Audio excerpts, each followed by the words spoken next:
Hi hello అండి, welcome to our channel.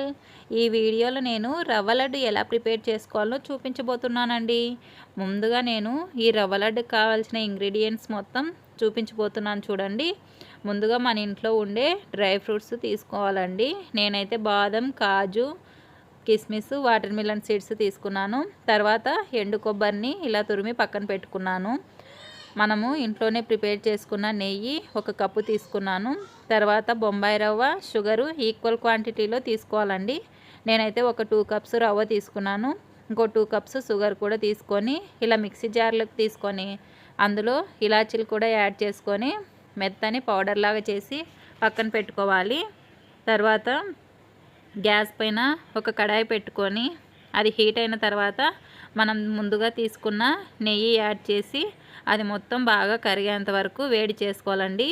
ఈ నెయ్యి కరిగిన తర్వాత అందులోకి మనం తీసుకున్న డ్రై ఫ్రూట్స్ ఒక్కొక్కటిగా వేసుకుంటూ ఫ్రై చేసుకోవాలి. నేను ముందుగా కాజు వేసుకొని అవి ఫ్రై చేసుకున్నాను. తర్వాత అందులోకి బాదం పప్పు కూడా వేసి అవి బాగా ఫ్రై అయిన తర్వాత అందులో నేను కిస్మిస్, వాటర్ మిలన్ సీడ్స్ కూడా వేసి ఫ్రై చేసుకున్నాను. ఇవన్నీ బాగా ఫ్రై అయిపోయిన తర్వాత అందులోకి మనము తురిమి పెట్టుకున్న ఎండు కొబ్బరి తురుము కూడా యాడ్ చేసేసాను. అది మొత్తం సిమ్లోనే ఉంచుకొని బాగా ఫ్రై చేసుకోవాలండి. మళ్ళీ హై ఫ్లేమ్లో ఉంటే అది మొత్తం మాడిపోతుంది కాబట్టి మనం సిమ్లోనే ఉంచుకొని ఈ ప్రాసెస్ మొత్తం చేసుకోవాలి. తర్వాత నేను తీసుకున్న బొంబాయి రవ్వ కూడా దీంట్లోకి వేసేసి సిమ్లోనే ఉంచి ఈ రవ్వ మొత్తాన్ని ఇలా కలుపుతూనే దగ్గరుండి ఫ్రై చేసుకోవాలండి.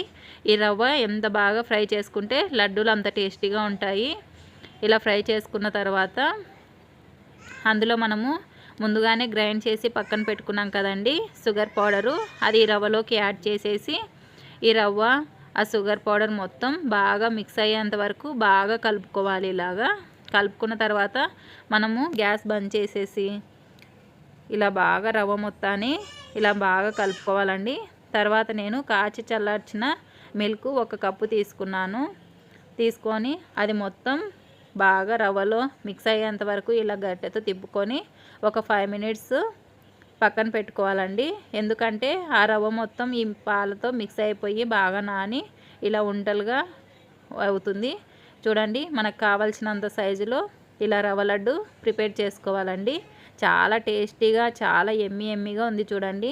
మీలో ఎంతమందికి ఈ రవ్వ లడ్డు అంటే ఇష్టమో కామెంట్ చేయండి. మా ఇంట్లో మాత్రం ఈ రవ్వ లడ్డు అంటే అందరికీ చాలా ఇష్టం అండి. ఒకసారి ఈ పద్ధతిలో మీరు ట్రై చేసి ఎలా వచ్చాయో కూడా కామెంట్ చేయండి. మా వీడియోస్ కానీ మీరు ఫస్ట్ టైం చూస్తున్నట్టయితే లైక్ చేసి, షేర్ చేసి, సబ్స్క్రైబ్ చేసుకోండి ఫ్రెండ్స్. మరిన్ని ఇలాంటి వీడియోల కోసం మా వీడియోను సబ్స్క్రైబ్ చేయడం మాత్రం మర్చిపోకండి. Thanks for watching. Bye bye.